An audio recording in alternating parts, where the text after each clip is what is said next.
Finale Ligure is a mountain bike mecca. In fact, it's a pretty good destination, full stop. Over the years, it's been home to downhill, to enduro, to EWS. In fact, Enduro World Series was actually conceived in this village in a bar.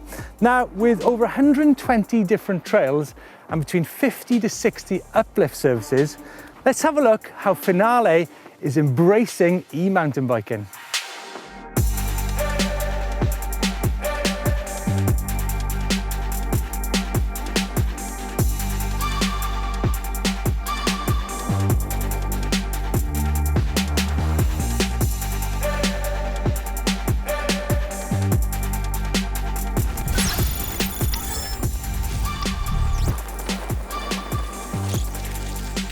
Oh my God. Holy All right. no way. Better to stop here, huh? Oh my God. This is amazing. So below us, the beautiful destination of Variegotti, home to ice cream and clear blue seas. Now today I'm joined by Enrico Guala, who has seen the whole evolution of mountain biking in this town, and Nicola Seriati, who you might remember we did the e-bike versus enduro bike in these hills about a year ago. Now, do you know, I've ridden here many occasions, and most of the time I've either pedaled up the road or taken a shuttle van, right? But I reckon this place has got so much to offer for not just e-bikers, but anybody on a mountain bike who wants to do technical climbs. Yeah. Can you show me those climbs? Absolutely.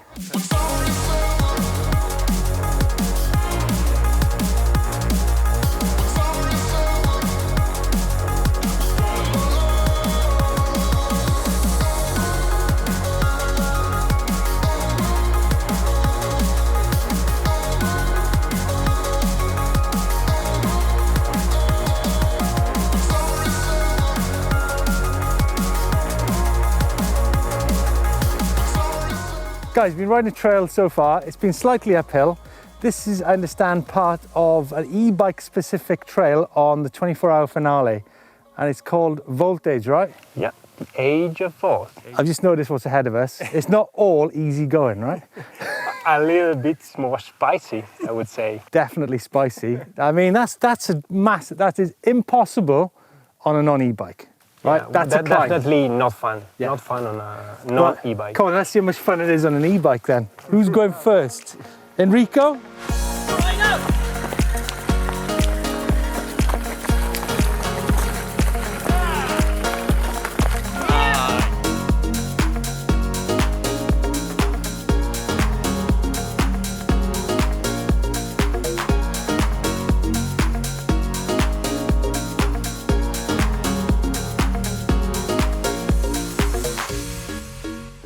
Wow, Nico, I tell you what, it becomes soon apparent how cool it is to ride a mountain bike in Finale. Yeah. Beautiful arcing turns, it's dry, there's nice low-lying trees, the sun is out. Yeah. It's just perfect, You right? feel the flow, right? Oh, totally. Yeah. What have we got up ahead here? Well, a nice track. Yeah? Very I nice. sense we've got something technical ahead. You will see. Come on, let's get up there with the trials legend that is Enrico Guala.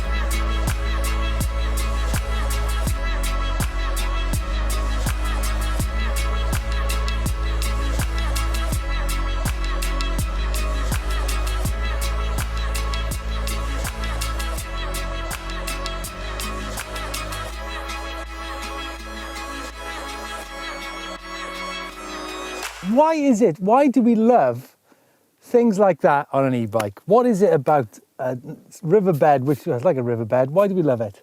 I think it's pretty simple. You know, you get to this point and you see the line, you know, like, I want to do it. I want to climb it. I want to clean it, you know, with no feet on the ground. And you know, when you get to the highest point, you got a reward. Yeah. You got something you put in your bag for the day. But the cool thing is you've got to work it out as you're climbing it. So it's mental and it's physical, right?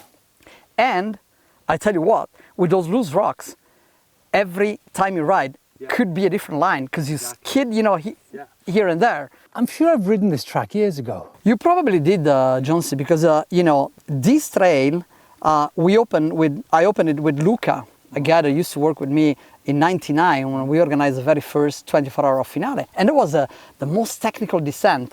I promise, it was completely smooth, but still, you know, for the time. Yeah. So then, you know, the trail was closed by vegetation. We had a fire. So some months ago, with Nicola, we decided that this trail could have been ridden with e-bikes on the way up. And it's just the right gradient, isn't it? I think it's got something in here for everybody.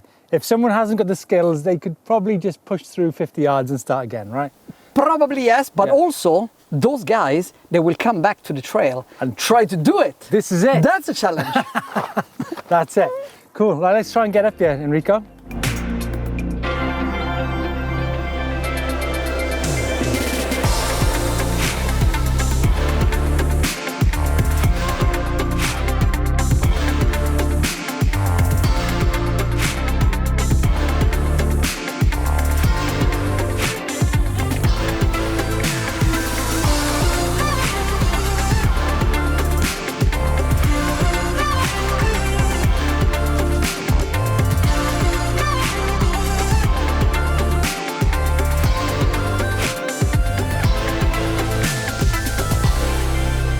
I've been coming down to Finale for a long time, from downhill shuttles through enduro, but today I rode trails which I've never ridden before in Finale. We started off with Strada Comunale, a shortcut up through the zigzags which took us on the top of the hill, and some beautiful views across the, you know, the whole region, right? So, but those trails they're just the right gradient, and you know, it doesn't matter. This whole coastline down here has got some incredible hills, but you need to have the right shaped trails, right? Especially for e-bikes. Well, you know, the e-bikes basically helped us to explore new riding possibilities, Yeah. which are existent. You know, the Strada Comunale was the old road that used to connect the Altopiano delle Magne, where we are now, Yeah, it's a public to highway. Finale. It's a public highway. Yeah. Back in the days, before the tarmac road. So now we can actually climb it in a technical way, Yeah. you know, on e-bikes. Yeah. What grade did you call that? I'd say that was, you know, a lot of mountain bike trails, they're graded in terms of their downhill status, like, you know, greens, blues, reds, blacks. Some of those trails today were, Blacks? but at least people know, right? Yeah. There's something there, which brings me on to the next question, which is, now, this place has between 50 to 60 uplift vehicles. It is primarily a gravity destination, right? It is. Now I'm thinking all these people come here from all over the world to expect to flow down these trails. However, with there's going to be e-bikers, surely they're going to be thinking, well, we can climb some of that. So I can see a bit of a conflict here. So especially as things move on, and surely there's going to be some management involved in this, right? Yes, and to be honest, it already happened. Like, All you right. know, because we as mountain biker, you know, especially someone with some good technical skill and technical level can actually on an e-bike climb Yeah. some of the trails, like, you know, the Bondi Trail or the Cro-Magnon, or, you know, some very famous trails. Yeah. And, you know, it already happened. But what we're trying to do is tell people where they should ride their e-bike on the way up. Which stops you going up all the tarmac. So Exactly. it gives you a good time. It gives a good time. Yeah. At the same time, you don't conflict, Yeah. you know, with people going down. Yeah. And even better, you go to the top and then you can finally descend, you know, those famous Yeah. gravity trails, Yeah. which Finale, you know, is full So of. I get what you talked about now about embracing e-mountain biking. There's a lot to it. Enrico, I've had an amazing time, but what's been striking for me is if we've done this loop and we haven't done any tarmac riding, we've basically ridden single track. That's all we've done. Yes. And that's, for me, is the essence of e-biking, just doing that. So yeah, if you want to see more videos on this area, don't forget there's the video that Don did, which shows e-bikes versus enduro bikes, shot on these very trails. Let us know your comments on e-bike locations and uphill trails in the comments below. And don't forget, you can like, share and subscribe to EMBN.